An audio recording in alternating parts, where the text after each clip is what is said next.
Audio Jungle.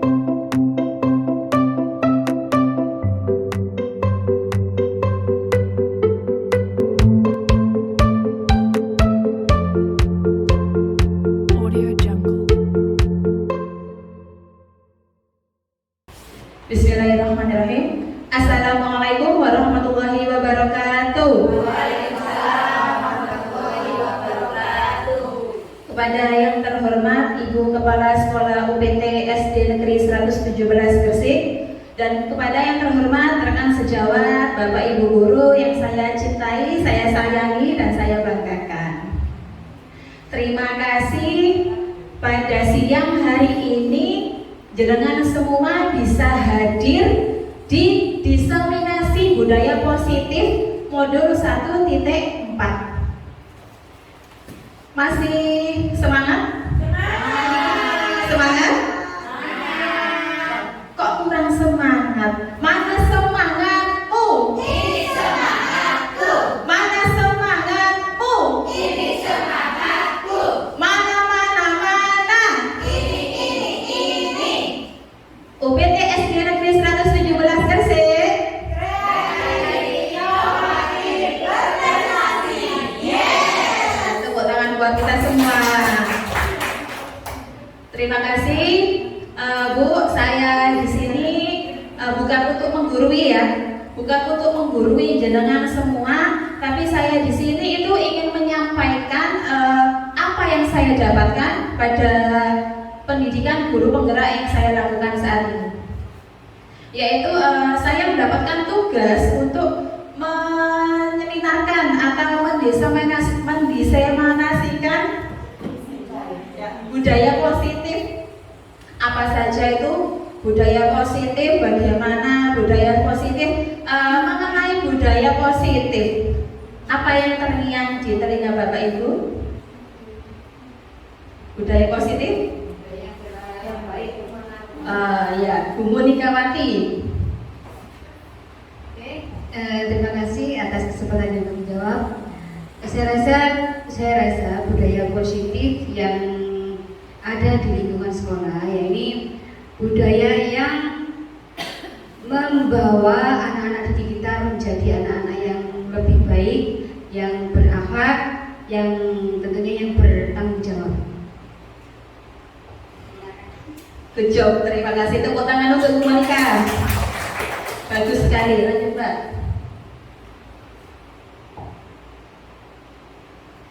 Nah, sebelum masuk, saya ada sebuah pertanyaan pemantik. Ya, jenengan jawab setuju atau tidak setuju gitu saja ya. Pertanyaan yang pertama itu adalah hukuman dapat mendisiplinkan anak. Setuju atau tidak? Bisa jadi. Bu Monika setuju. Yang lain? Nah, apa? Dijawab saja sesuai dengan yang sampean pikirkan semuanya ya. Setuju. Kemudian nomor 2, pemberian hukuman dengan hal yang positif seperti membaca atau membersihkan halaman sekolah dapat meningkatkan disiplin anak. Setuju? Setuju? Setuju. 3, memberi penghargaan dapat meningkatkan motivasi belajar anak. Setuju? Oh, setuju. Nomor 4, guru harus mampu memberikan solusi bagi setiap siswa yang bermasalah. Setuju, ya. 5, guru berperan bagi teman, bagi siswa. Setuju atau tidak? Oh, semuanya setuju. Oke, jawabannya saya tampung semuanya. Ini untuk jawaban ini nanti kita akan bahas apakah jawaban yang jenengan jawab setuju atau tidak setuju dan itu tadi dapat menjawab atau mendisiplinkan anak. Setelah ini kita akan bahas apa sih hukuman, apakah hukuman dapat mendisiplinkan anak atau tidak. Nah, nanti kita akan bahas secara rinci. Apakah jawaban jenengan semua itu dapat terjawab atau dapat terpecahkan. Lanjut. Nah, kemudian kita itu berpikir positif mindset atau apa itu budaya positif lah. Tadi yang dijawab Bu Monika adalah sebuah pembiasaan yang dapat mendisiplinkan anak. Ya betul, lanjut. Ya, jadi budaya positif itu adalah budaya positif merupakan perwujudan nilai-nilai atau keyakinan universal yang diterapkan di sekolah. Budaya positif di sekolah tidak dapat diciptakan secara instan. Dalam menerapkan budaya positif di sekolah diperlukan tuntunan dan tauladan dari seorang guru. Jadi budaya positif itu merupakan sebuah kebiasaan tingkah laku kita sebagai guru itu harus dapat menjadi contoh. Nah, budaya positif adalah nilai-nilai kebajikan yang ingin kita salurkan kepada peserta didik kita, kepada murid kita. Bagaimana sih siswa impian kita untuk masa depan agar memiliki sifat-sifat yang baik atau karakter-karakter yang baik, karakter yang positif. Lanjut. Nah, dalam materi kali ini ada beberapa komponen inti atau konsep inti yang ingin saya sampaikan kepada panjenengan semua, yaitu yang pertama perubahan paradigma belajar, kemudian disiplin positif, kemudian nilai-nilai kebajikan, kebutuhan dasar manusia, motivasi perilaku manusia, posisi kontrol guru, keyakinan kelas, dan segitiga restitusi. Dari yang jenengan lihat semuanya, apakah ada yang asing terdengar? Ada. Apa yang menurut Bu Risma asing? Terima kasih. Yang menurut saya asing atau belum pernah saya dengar yaitu segitiga restitusi. Terima kasih ya, segitiga restitusi. Nanti kita akan bahas secara rinci apa saja materi-materi yang akan saya paparkan. Jadi dari beberapa konsep ini yang paling asing adalah segitiga restitusi. Yang lain ada? Mungkin yang asing di telinganya? Bu Lili? Apa yang paling asing? Sama segitiga restitusi ya. Nanti akan kita bahas bersama-sama, kita akan belajar bersama. Mudah-mudahan dengan materi pada siang hari ini dapat membawa dampak yang baik bagi kita semua, terutama UPT SD Negeri 117 ini, agar dapat menjadi sekolah yang benar-benar menerapkan sekolah yang sesuai dengan profil pelajar Pancasila, di mana siswa kita atau murid kita memiliki karakter-karakter yang baik yang bisa diterapkan pada kehidupannya sehari-hari ya. Dari SD, mungkin kalau SD, lanjut ke SMP. Kalau siswa kita berkarakter baik, nanti di SMP dari SD mana? Jadi kita harus berupaya semoga SD kita bisa jadi SD yang terbaik. Lanjut. Nah, sekarang ada sebuah permainan, sebuah kegiatan kepalan tangan. Ya, ini permainannya bagaimana? Ini ada dua orang, satu orang bertugas menjadi A, satu orang yang bertugas menjadi B. Kemudian salah satu ambil secari kertas. Boleh, ayo secari kertas. Berpasangan dua-dua. Salah satu ambillah secari kertas. Kemudian tuliskan sesuatu yang paling berharga, yang sangat berharga di kehidupan panjenengan semua. Ya. Suami, iya, suaminya berharga sekali ya.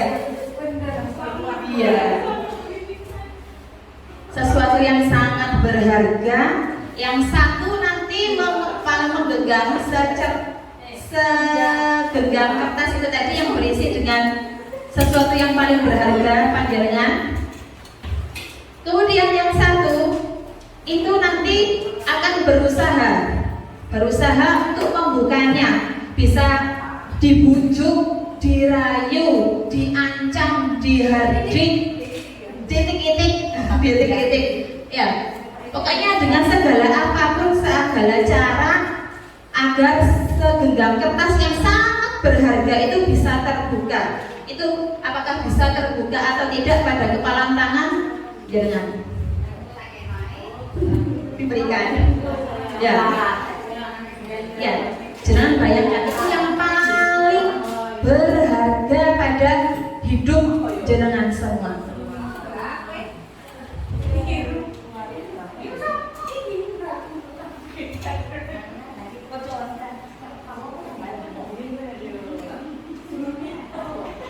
Sudah. Sekarang yang satu berusaha membujuknya atau merayu atau menghardik agar dapat terbuka. Ayo. Genggaman tangan yang satu ini dengan sekuat tenaga jenengan kan berharga untuk jenengan. Ya. Jenengan ini bisa mempertahankan atau tidak ya dengan genggaman dengan menghardik, dengan rayuan atau ancaman bisa atau tidak.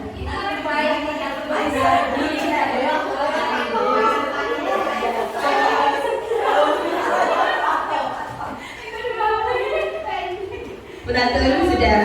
Nah. Ya, salah satu. Usung dengan betul, ya, dengan boleh sekuat tenaga.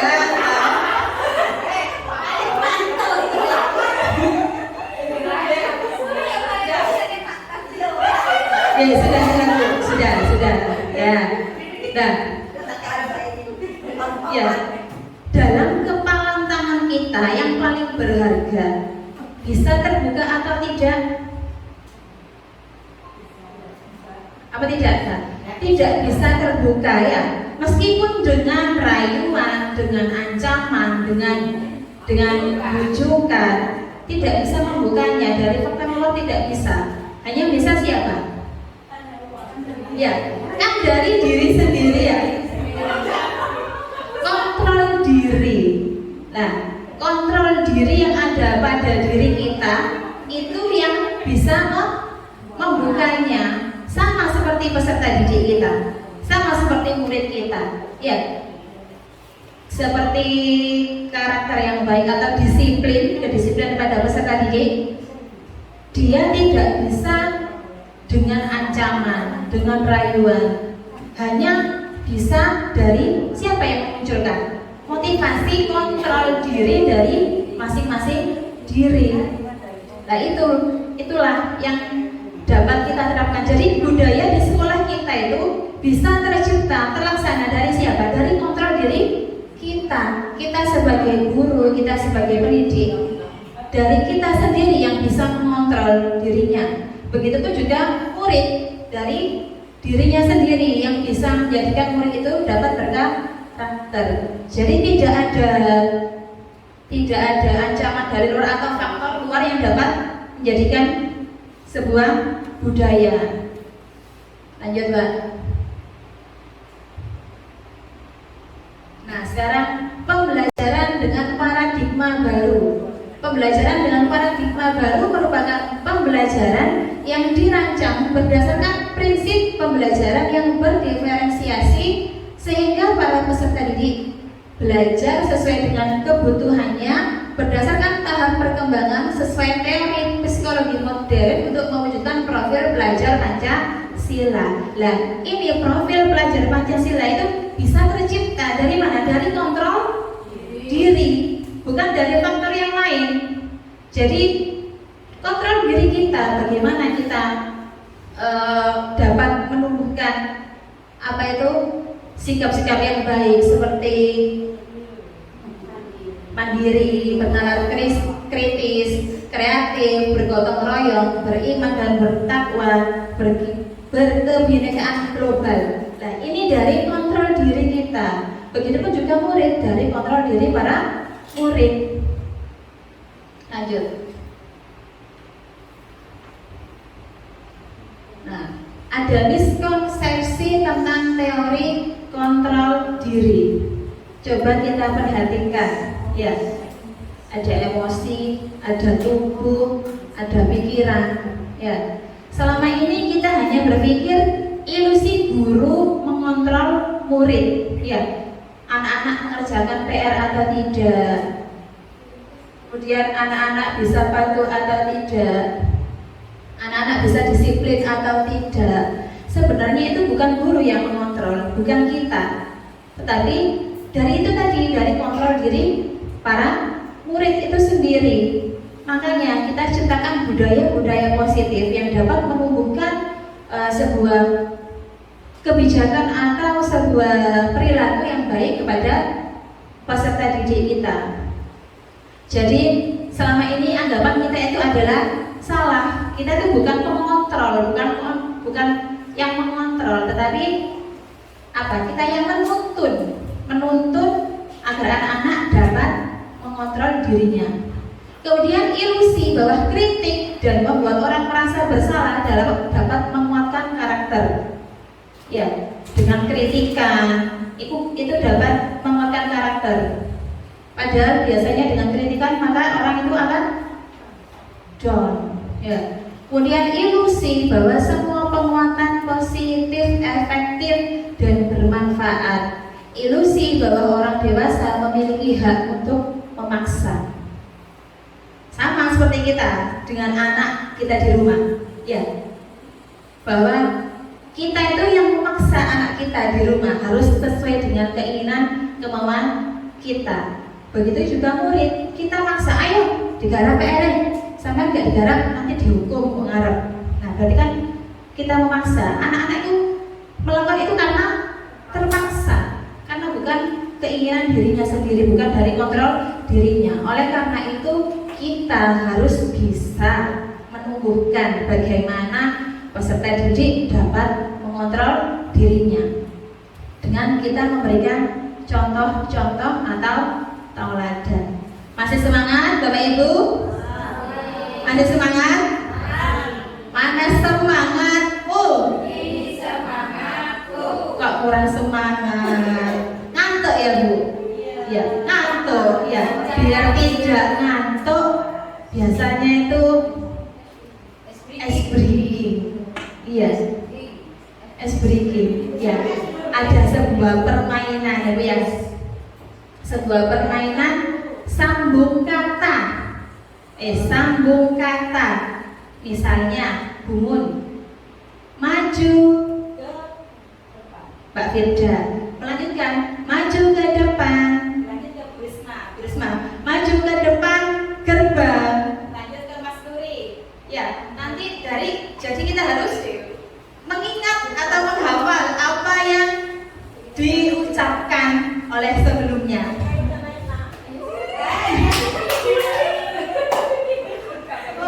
Ya, sambung kata. Saya mulai dari Bumun. Tidak. Siapa ya? Yang kelihatan ngantuk. Kita mulai dari. Jadi saya hanya mengucapkan satu kata. Kemudian nanti bersambung jadi sebuah kalimat. Ya. Mulai dari yang paling ganteng ya. Ya. Mulai dari Mas Nuri.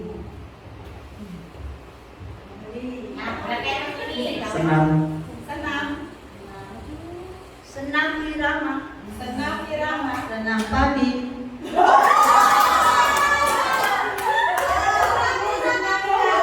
Berarti konsentrasinya kurang. Ngantuk ya, biar tidak ngantuk Bu. Ulangi Mas Nuri ya. Ulangi. Ya, Kepala. Kepala pusing. Ya, pusing kepala. Minum obat.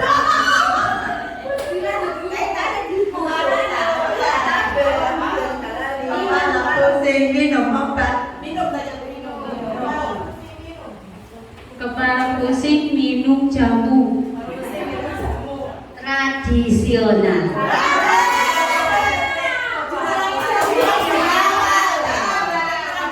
Kepala pusing minum jamu tradisional.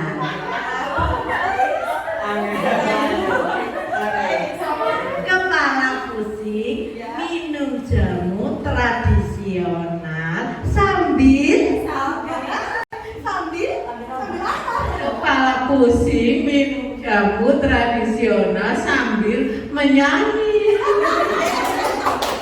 Kepala pusing minum jamu tradisional sambil menyanyi dan menari. Kepala pusing minum jamu tradisional sambil menyanyi, menari, joget.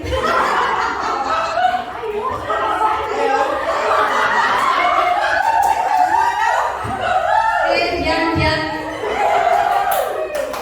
Kepala pusing minum jamu tradisional sambil menyanyi, menari, joget, dangdut.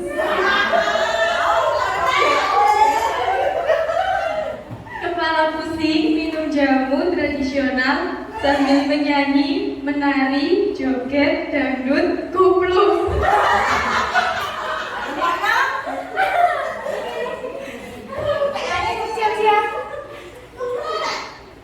Kepala pusing minum jamu tradisional sambil menyanyi, menari, joget, dangdut, koplo, pop.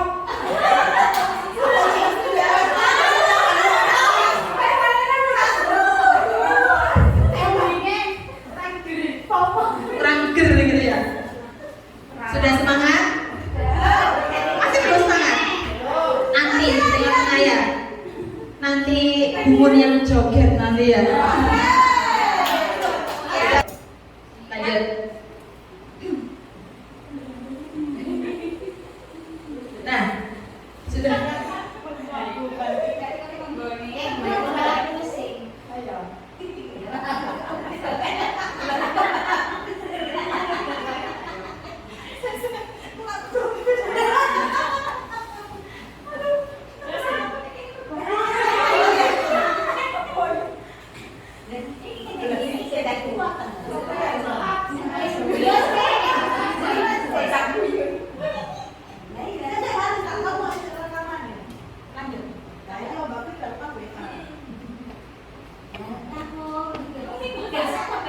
Masih lanjut dua-dua. Sudah fresh dengan menyambung kata apa tadi? Menyanyi. Kepala pusing minum jamu tradisional sambil menyanyi, menari, joget, dangdut, koplo, pop. Di halaman tadi ya, di halaman tak lanjutkan sudah. Sekarang mengubah paradigma stimulus respon ke pendekatan teori kontrol. Nah ini stimulus respon bahwa teori kontrol itu pandangannya dunia. Stimulus respon tentang dunia, realitas kebutuhan kita sama, padahal kan realitas kebutuhan kita berbeda.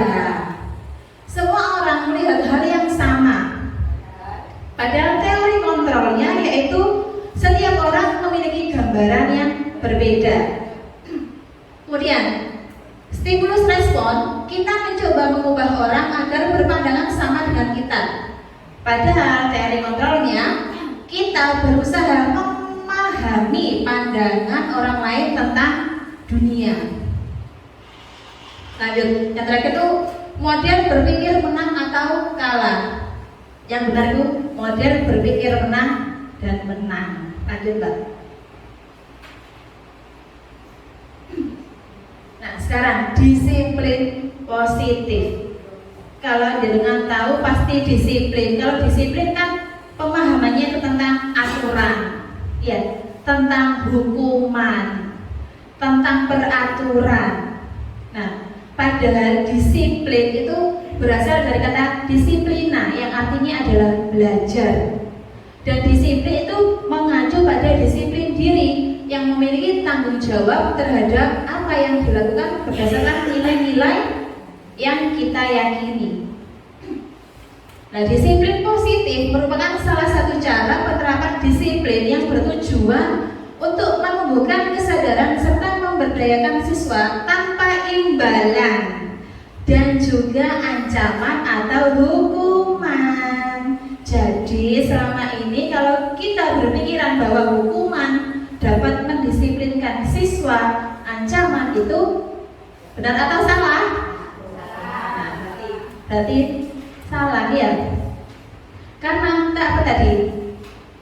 Itu tidak dapat tercipta dengan adanya penghargaan, hukuman. Itu hanya berlaku pada jangka pendek, ya, jangka pendek saja. Jadi agar anak-anak memiliki disiplin, itu tadi kita terapkan teori kontrol agar anak-anak dapat memberdayakan atau menumbuhkan kesadaran diri. Nah, sebagai pendidik tujuan kita adalah menciptakan siswa yang memiliki disiplin diri sehingga mereka berperilaku mengacu kepada nilai-nilai kebajikan universal dan memiliki motivasi intrinsik dalam perubahan perilaku yang baik atau ke arah yang lebih baik. Jadi kita kontrol, kita tuntun anak-anak agar memiliki nilai-nilai kebajikan. Apa saja Bu? Nilai-nilai kebajikan yang ada di pikiran jenengan? Nilai-nilai kebajikan, sopan santun, bertanggung jawab, ya, jujur, ya betul. Nah itu adalah nilai-nilai yang harus kita terapkan. Kita sebagai guru bisa sebagai contoh atau teladan agar anak-anak dapat mengubah perilakunya yang lebih baik. Nah, nilai-nilai kebajikan universal itu adalah sifat-sifat positif yang ada pada manusia yang memiliki tujuan mulia yang ingin dicapai pada setiap individu. Nilai-nilai tersebut bersifat universal atau bersifat satu dan lintas bahasa, suku, bangsa, agama maupun latar belakang. Nah, menurut William Glasser pada teori kontrol, setiap perilaku perbuatan memiliki suatu tujuan. Dengan mengaitkan nilai-nilai kebajikan yang diyakini seseorang, maka motivasi intrinsiknya akan terbangun sehingga menggerakkan motivasi dari dalam untuk mencapai tujuan yang diinginkan. Kemudian nilai-nilai kebajikan yang ingin dicapai oleh setiap anak Indonesia kita kenal dengan apa Bu sekarang? Kalau kurikulum merdeka kita kenal dengan apa? Profil pelajar Pancasila atau P5 ya. Mulai dari bertakwa kepada Tuhan Yang Maha Esa, berakhlak mulia, mandiri, bernalar kritis, berkepentingan global, bergotong royong dan kreatif. Dengan nilai kebajikan ini kita bisa terapkan ke peserta didik kita. Nah, yaitu materi selanjutnya yaitu kebutuhan dasar manusia. Apa itu kebutuhan dasar manusia? Lanjut. Nah, kebutuhan dasar manusia adalah segala sesuatu yang kita lakukan untuk mendapatkan sesuatu yang kita inginkan ya. Jadi kita itu dalam diri kita memiliki kebutuhan dasar. Seluruh tindakan yang kita lakukan memiliki tujuan tertentu. Semua usaha yang terbaik kita lakukan untuk memenuhi kebutuhan kita. Apa saja kebutuhan dasar yang ada pada diri kita? Yang pertama yaitu kebutuhan dasar bertahan hidup ya. Kita pastikan kebutuhan dasar kita kan pasti bertahan hidup. Ada 5 kebutuhan dasar: bertahan hidup, kasih sayang atau rasa ingin diterima, penguasaan, kebebasan, dan juga kesenangan. Makanan, pakaian, tempat tinggal, keamanan, kesehatan merupakan kebutuhan dasar apa Bu? Bertahan hidup, rasa diterima, rasa kasih sayang, rasa ingin dihargai, kerjasama dalam kelompok. Berarti nilai apa? Kebutuhan dasar apa? Kasih sayang, rasa ingin diterima, penguasaan, berarti harga diri, keinginan untuk dianggap, berprestasi, diakui, didengar. Jadi sebuah misalnya ada siswa yang berprestasi, dia tuh ingin diakui kalau dia tuh mampu. Itu berarti penguasaan, kebebasan. Berarti mandiri, memiliki pilihan, mencoba hal baru, mampu mengendalikan arah dirinya. Dan terakhir kesenangan, bermain, humor, antusiasme, tertawa. Tadi kita tertawa bersama, itu merupakan kesenangan. Lanjut yaitu teori motivasi, hukuman, penghargaan, dan restitusi. Nah, teori motivasi ini berasal dari berapa? Berarti dari 3, yaitu dari motivasi ekstrinsik, motivasi intrinsik, dan ekstrinsik. Yaitu untuk menghindari ketidaknyamanan, ya, untuk menghindari ketidaknyamanan atau hukuman. Kemudian untuk mendapatkan imbalan dari orang lain, intuisi. Yang ketiga untuk menghargai diri sendiri. Itu merupakan teori motivasi. Lanjut. Nah, ini ada sebuah kalimat. Dijawab ya, ini merupakan hukuman atau konsekuensi. Mencatat 100 kali di dalam buku kalimat, saya tidak akan terlambat lagi karena terlambat ke sekolah. Hukuman atau konsekuensi? Apa? Hukuman. Yang kedua, lari mengelilingi lapangan basket 2 kali karena terlambat hadir di sekolah. Hukuman. Konsekuensi. Ada yang konsekuensi, ada yang hukuman. Yang ketiga, murid diminta untuk push up 15 kali karena tidak menggunakan masker ke sekolah. Hukuman. Menggantikan kertas tugas teman yang dicoret-coret. Konsekuensi. Membersihkan tumpahan air di meja tulis karena tersenggol pada saat belajar. Konsekuensi. Murid disuruh untuk mengenakan sepatu seharian di sekolah karena tidak mengenakan sepatu hitam. Maksudnya murid disuruh untuk dicopot sepatunya, tidak pakai sepatu seharian karena tidak memakai sepatu hitam. Hukuman atau konsekuensi? Ada yang hukuman, ada konsekuensi. Setelah ini ada jawabannya. Lari mengelilingi lapangan basket 2 kali karena terlambat 10 menit pelajaran PJOK. Hukuman. Lanjut, Mbak. Nah, mencatat 100 kali termasuk hukuman, ya, karena dia terlambat. Kemudian lari mengelilingi lapangan, hukuman. Murid diminta push up, hukuman. Kemudian menggantikan kertas, konsekuensi. Konsekuensi dia karena sudah mencoret-coret. Kemudian membersihkan tumpahan, itu termasuk konsekuensi. Konsekuensi adalah melakukan hal karena tindakannya sendiri. Kemudian murid disuruh mengenakan sepatu, itu hukuman. Dan yang terakhir lari mengelilingi lapangan basket karena terlambat 10 menit, itu konsekuensi. Karena kan dia sudah ada di sekolah, kemudian kan belum ikut, padahal temannya sudah ada, dia terlambat. Berarti kan konsekuensinya harus lari. Nah, jadi apa perbedaan antara hukuman, konsekuensi, dan yang ketiga nanti ada restitusi. Yang tadi di awal kan yang yang paling asing kan tadi. Lanjut. Nah, kalau hukuman itu secara tiba-tiba, tidak terencana, itu merupakan hukuman. Kemudian murid tidak tahu apa yang terjadi, itu hukuman karena tidak dilibatkan. Hukuman itu bersifat satu arah. Hukuman itu juga merasa menyakitkan. Kemudian hukuman itu bisa berupa fisik atau psikis. Kalau konsekuensi itu terencana atau disepakati sesuai dengan peraturan. Murid tetap dibuat tidak nyaman. Sikap guru selalu memonitor murid.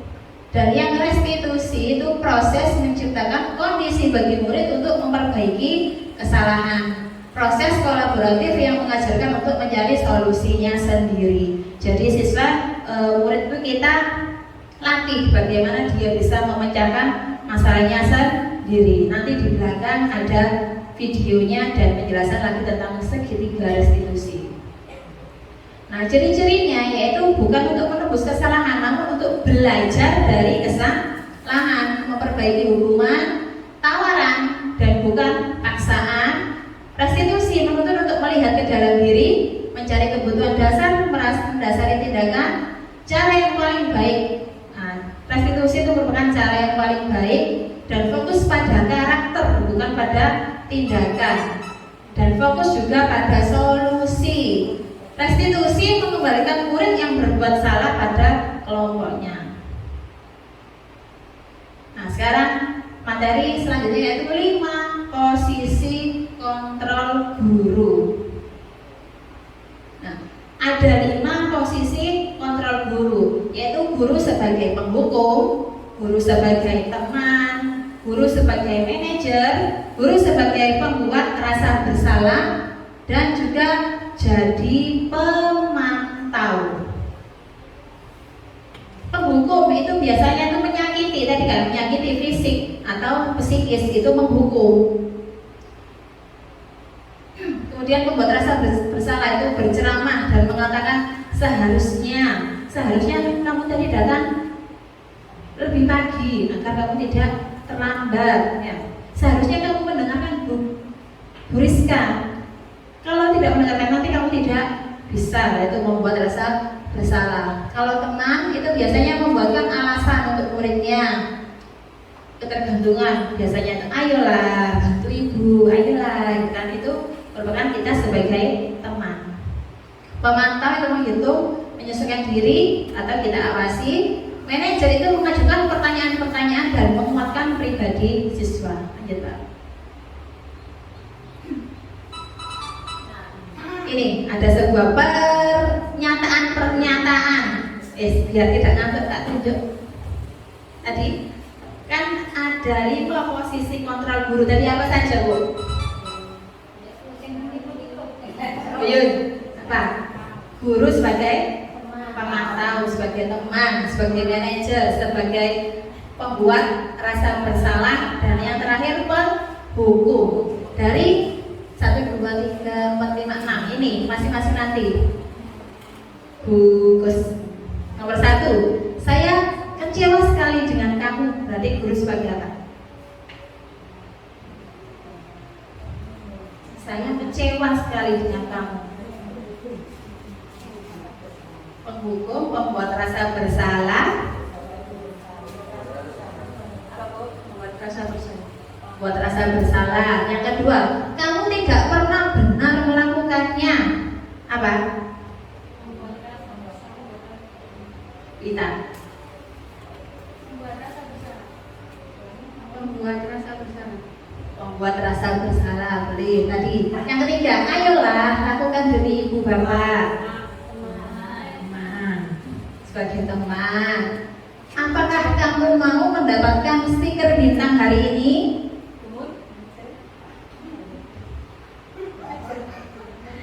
Sebagai manajer. Kemudian, bagaimana kamu bisa menyelesaikan masalah ini, Bu Natur? Sebagai pemantau. Kemudian, yang terakhir, kamu selalu yang paling terakhir. Yun. Hukuman. Nah, tak apa-apa Bu. Ya, kita belajar bersama-sama ya. Setelah ini ada jawabannya. Lanjut Pak. Nah, saya kecewa sekali dengan kamu. Nah, itu pembuat rasa bersalah. Karena anak-anak akan apa?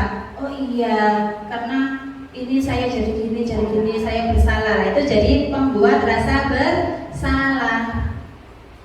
Saya kecewa, karena kuncinya di saya kecewa sekali denganmu. Kemudian kamu tidak pernah benar melakukannya. Itu penghukum. Kemudian ayolah. Itu teman. Yang apakah kamu mau mendapatkan stiker? Itu pemantau.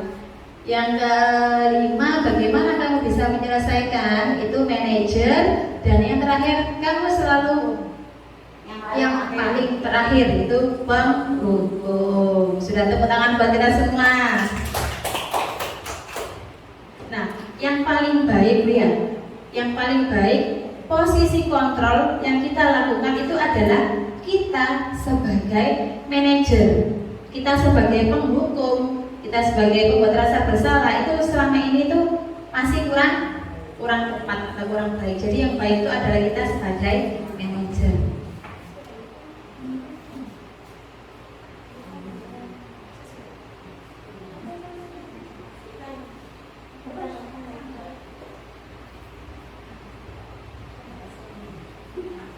Selanjutnya yaitu keyakinan kelas.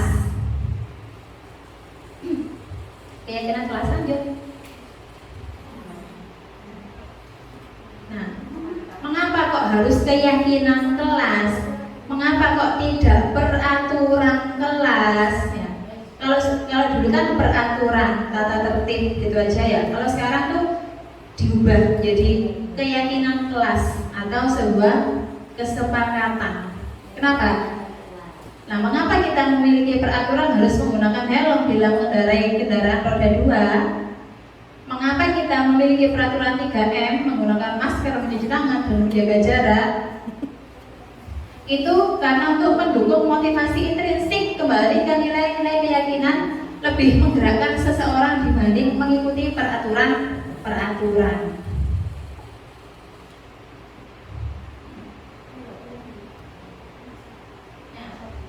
Jadi keyakinan kelas itu bersifat abstrak. Kalau peraturan kan hanya bersifat satu arah. Peraturan biasanya hanya dibuat oleh satu pihak saja. Misalnya peraturan sekolah. Berarti kan yang membuat kan hanya sekolah. Kalau dulu tata tertib kelas, siapa yang membuatnya? Bapak Ibu guru sendiri kan? Ya. Siswa apakah dilibatkan? Tidak dilibatkan karena hanya berlaku satu arah, hanya gurunya yang membuat. Nah, sekarang itu sudah tidak berlaku. Kita harus membuat keyakinan kelas. Itu bersifat abstrak, berupa pernyataan universal, dibuat dalam pernyataan positif, sedikit saja agar mudah diingat, kemudian sesuai dengan kondisi kelas dan sekolah sehingga mudah diterapkan.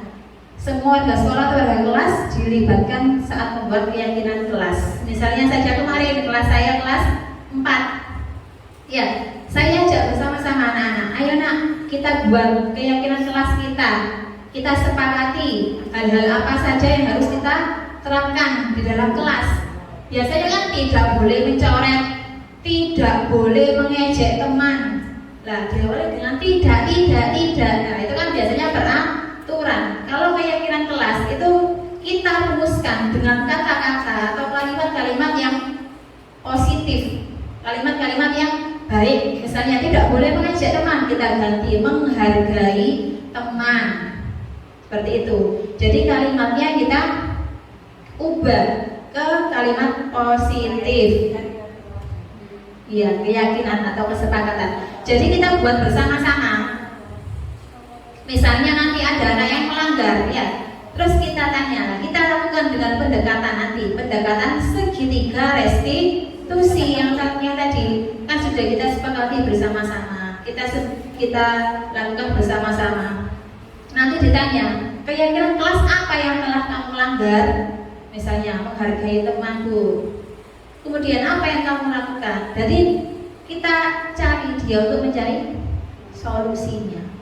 Bukan, ayo kamu salah, sini, hukum, berdiri. Nah, itu namanya penghukum. Kalau sekarang kita lakukan dengan pendekatan ke peserta didik, agar dia dapat memecahkan masalahnya, dapat mengatasi apa yang harus saya lakukan atas kesalahan saya, seperti itu. Nah, ini contoh keyakinan kelas kemarin yang sudah saya terapkan. Anak-anak mengisi sendiri keyakinan kelas mereka. Saya berikan sticky note masing-masing anak itu menuliskan apa keyakinan kelas yang akan kita terapkan. Kemudian setelah selesai ditempelkan ke depan kelas masih berupa tempelan anak-anak. Kalau sudah semuanya sudah, kita sepakati, kita ambil jangan banyak-banyak, nanti anak-anak malah tidak ingat ya. Diambil 5 poin atau diambil dengan 6 poin gitu saja Bu ya. Sudah, kalau sudah kita rumuskan bersama-sama, kita ambil yang sama-sama dikelompokkan, kemudian ambil 1, ambil 5 saja, kemudian kita tempelkan pada kelas. Jadi anak-anak akan ingat keyakinan kelas yang harus kita lakukan, harus kita patuhi, harus kita terapkan, karena kita buat bersama-sama. Nah, yang terakhir, ini tadi yang terakhir tadi segitiga restitusi. Segitiga restitusi tadi kata Bu Risma yang paling asik, ya, paling asik. Segitiga restitusi itu ada tiga tahap. Yang pertama itu Pak, ya, menstabilkan identitas. Yang kedua, validasi tindakan yang salah. Dan yang ketiga itu menanyakan keyakinan. Nah, jadi kita kalau menangani siswa, kita lakukan dialog yang kita jalankan antara kita, guru dan murid kita, agar dia dapat mandiri menghasilkan solusinya, memberi solusi dari kesalahan yang mereka lakukan, dan itu menjadikan mereka akan lebih bertanggung jawab. Menstabilkan identitas. Nah, menstabilkan identitas itu adalah yang pertama aja Mbak. Biasanya kan kayak kalau salah, ayo dipanggil pengantar. Sampeyan niku ya, kok pancen ae. Ayo nulis nang buku 100 kali. Nah, itu kan tadi hukuman, hanya sepihak. Hukuman itu apa? Nanti hanya dapat berlaku jangka pendek, karena dia tidak memiliki motivasinya sendiri, dia tidak dapat mengambil solusinya sendiri. Nah, menstabilkan identitas itu berdasarkan prinsip membuat kesalahan. Membuat kesalahan adalah proses pembelajaran. Ya, misalnya berbuat salah itu wajar. Ibu guru juga pernah berbuat salah. Tapi apakah kamu bersedia untuk memperbaikinya? Nah, kita lakukan pendekatan. Kemudian dia nanti akan mencari solusinya.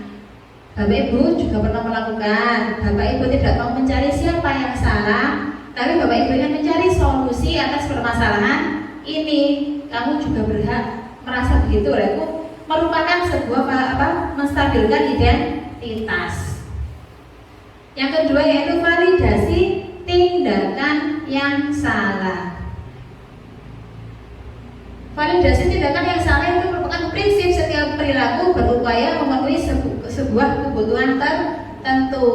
Ya, setelah itu kan tadi Bapak tahu, Ibu tahu, kamu salah. Sebelumnya juga pernah salah, tapi berbuat kesalahan itu wajar, asalkan kamu mau memperbaikinya. Nah, Pak, kamu pasti punya alasan kenapa kamu melakukan itu. Nah, itu termasuk validasi tindakan yang salah.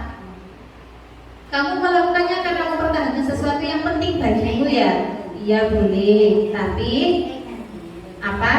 kamu harus bisa mempertanggungjawabkan. Seperti itu. Lanjut, yang ketiga yaitu menanyakan keyakinan.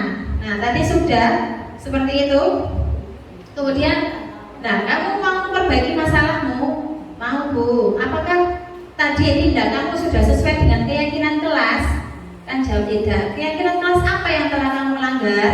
Nah, dia kan akan mencari solusi, akan berpikir bagaimana ya saya biar bisa bertanggung jawab. Seperti gambaran yang akan saya lakukan itu bagaimana. Nah, kamu ingin jadi seperti apa? Misalnya, kamu datang terlambat. Kenapa kamu datang terlambat? Iya Bu, saya begadang. Kenapa kamu kok begadang? Seperti itu. Iya Bu, saya main HP. Apakah tindakanmu itu benar? Salah Bu. Kamu tahu tindakanmu salah. Bagaimana caramu untuk memperbaikinya? Nah, kita tanya terus ya. Ditanya terus agar dia menciptakan solusinya diri. Biasanya kan kita yang hanya langsung kamu gini, kamu minta maaf. Berarti kan bukan dari motivasi diri kan? Nah, karena kita suruh, jadi kita asah, kita ambil bagaimana biar bisa mencari apa? Dia bisa mencari sebuah solusi. Itu merupakan segitiga restitusi. Sudah terakhir. Nah ini contoh penerapan. Aku tulisannya ya. Oh iya nggak bisa. Ini adalah sebuah contoh penerapan segitiga restitusi. Jadi ketika anak berbuat kesalahan, anak berbuat masalah, kita cari bagaimana solusinya. Kita cari solusi bersama-sama. Kita pecahkan bersama-sama. Anak-anak diajak untuk berpikir kritis. Berpikir kritis bagaimana menyelesaikan sebuah masalah itu.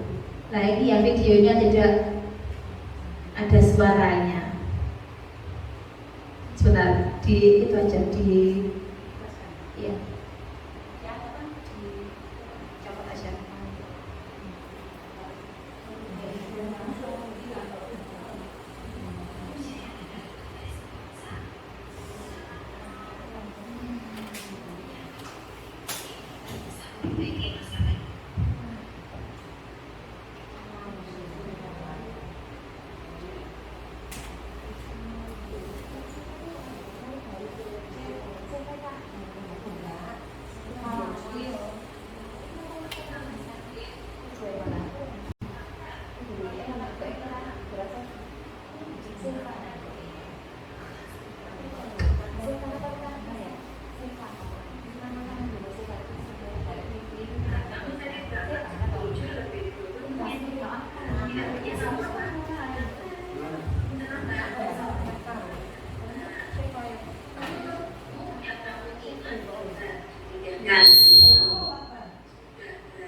Kali kamu terlambat sekolah. Sudah 4 kali. Sering terlambat itu termasuk perbuatan apa? Iya, betul, perbuatan yang salah. Nah, berbuat salah itu memang manusiawi. Setiap orang pasti melakukan kesalahan. Termasuk Buriskan juga. Buriskan juga manusia yang tidak luput dari sebuah kesalahan. Nah, yang terpenting kita bisa memperbaiki masalah itu. Setuju? Setuju. Kalau gitu sekarang akan kita cari solusinya bersama-sama. Nah, nanti kamu sering datang terlambat. Kamu datang terlambat itu pasti ada alasannya. Nah, kenapa kamu sering datang terlambat? Karena saya telat bangun. Telat bangun. Kenapa kamu telat bangun? Nah, begadang ini. Kenapa kamu sering begadang? Main HP. Ya, itu. Karena kamu sering main HP, jadi kamu terlambat. Kamu tahu enggak keyakinan kelas yang sudah kita sepakati? Nah, menurutmu keyakinan kelas apa yang sudah kamu langgar? Disiplin. Nah, betul, disiplin. Disiplin itu menurutmu penting apa tidak? Kenapa kok penting? Karena bisa merupakan waktu. Bisa menghargai waktu. Betul. Menghargai waktu itu memang sangat penting. Ya, sangat bermanfaat untuk kita. Seperti kalau kita menghargai waktu, pekerjaan pasti tidak akan menumpuk, ya, dan melatih kita untuk menciptakan rasa kepedulian. Ya, betul sekali. Ya, kalau saya salah karena saya terlambat, saya minta maaf. Ya, kamu sudah minta maaf, berarti kamu sudah baik mau mengakui kesalahan. Nah, menurutmu apa yang kamu lakukan agar kamu tidak terlambat lagi? Tidak begadang, ya. Menghargai waktu, ya betul. Berarti kita sudah menemukan solusinya ya. Nah, berarti agar kamu tidak terlambat lagi, kamu jangan tidur larut, jangan tidur malam-malam, jangan begadang. Kalau tidur jam berapa? Ya, paling mentok jam 9 ya, paling malam itu jam 9 atau jam berapa? Kamu harus sudah tidur.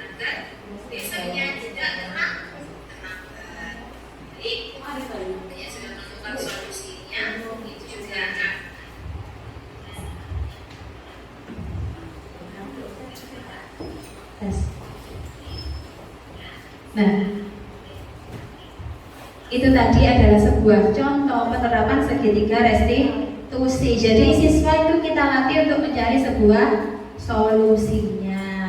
Sudah demikian yang dapat saya sampaikan atau saya tularkan pengalaman saya yang saya dapatkan dari pendidikan guru penggerak ini. Semoga bisa bermanfaat bagi Bapak Ibu semuanya. Saya sangat berterima kasih Bapak Ibu bisa hadir di sini dan mohon maaf mengganggu waktunya. Padahal kan pulang sekolah waktunya santai istirahat di kantor ya, atau mengerjakan administrasi jadi terganggu. Ya, terima kasih semuanya. Jadi hari ini kita tadi belajar tentang apa saja Bu? Segitiga restitusi. Ya, Bu Risma.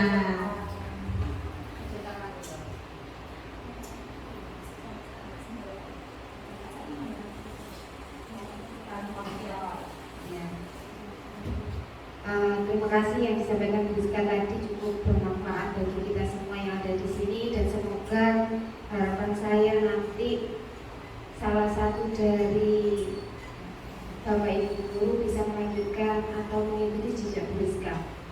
Amin. Yang disampaikan Bu Rizka tadi cukup menarik.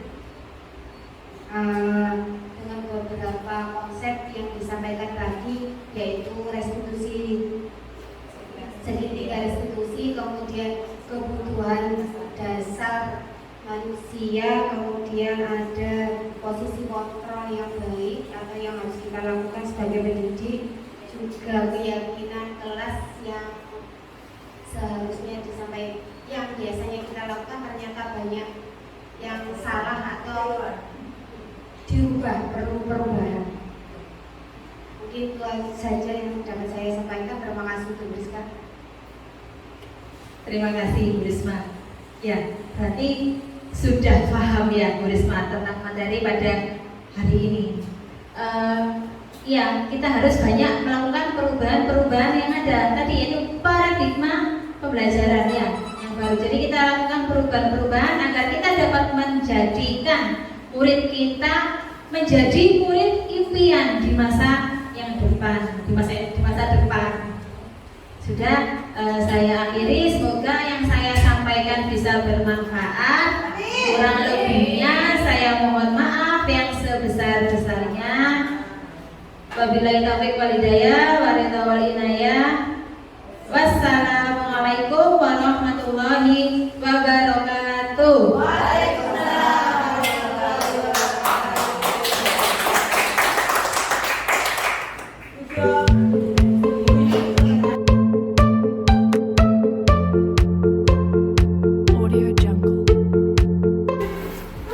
Assalamualaikum warahmatullahi wabarakatuh.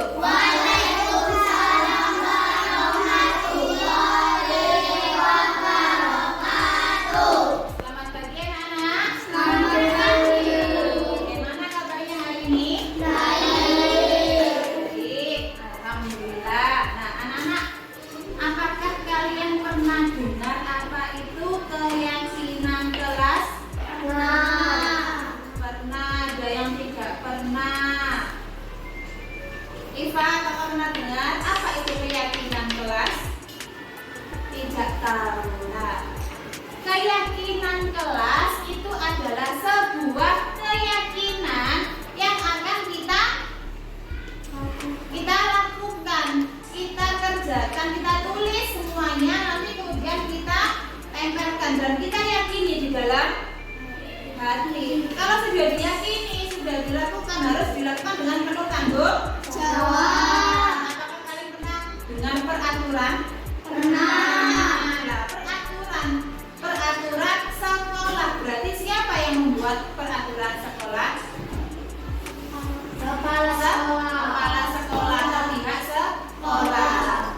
Biasanya kan ada tata tertib kelas, peraturan kelas. Nah, sekarang namanya itu bukan lagi peraturan atau tata tertib, tetapi kita buat dengan keyakinan kelas. Bagaimana Bu? Nah,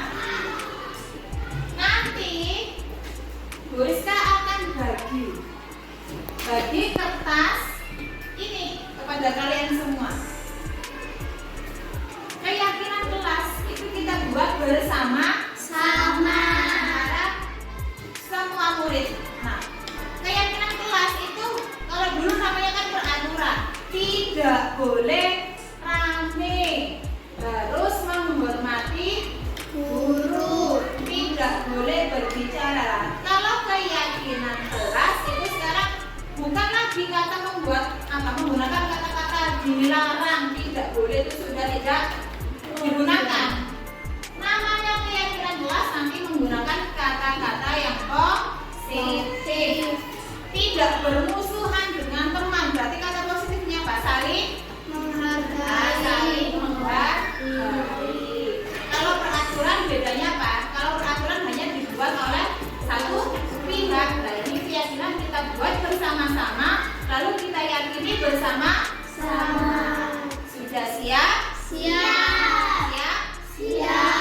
Akan Ibu bagi nanti satu anak hanya tuliskan dua saja keyakinan yang ingin sampai yakini di dalam kelas. Ingin diyakini di dalam kelas ini, tuliskan dua saja, tidak usah banyak-banyak ya. Kemudian nanti ditempelkan, kalau sudah tempelkan di sini. Ya, ditempelkan di sini. Siap?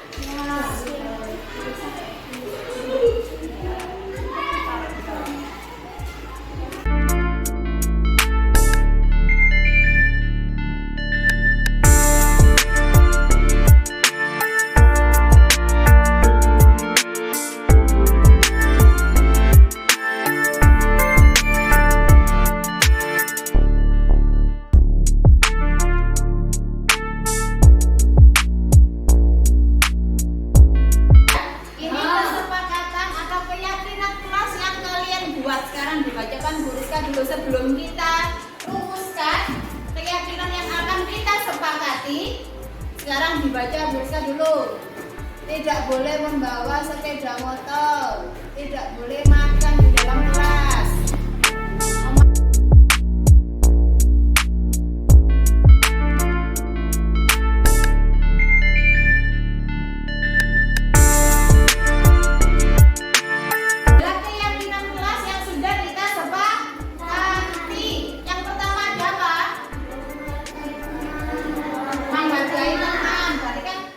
Tidak boleh bertengkar, tidak boleh membuli, tidak boleh mendorong, memukul, itu semua masuk ke dalam menghargai teman.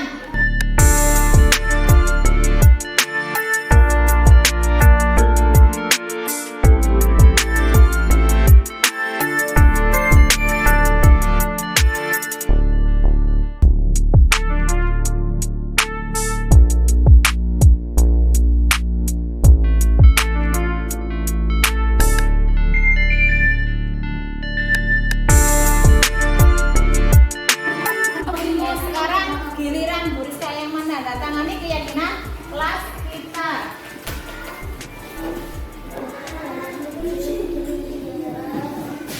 Audio Jungle.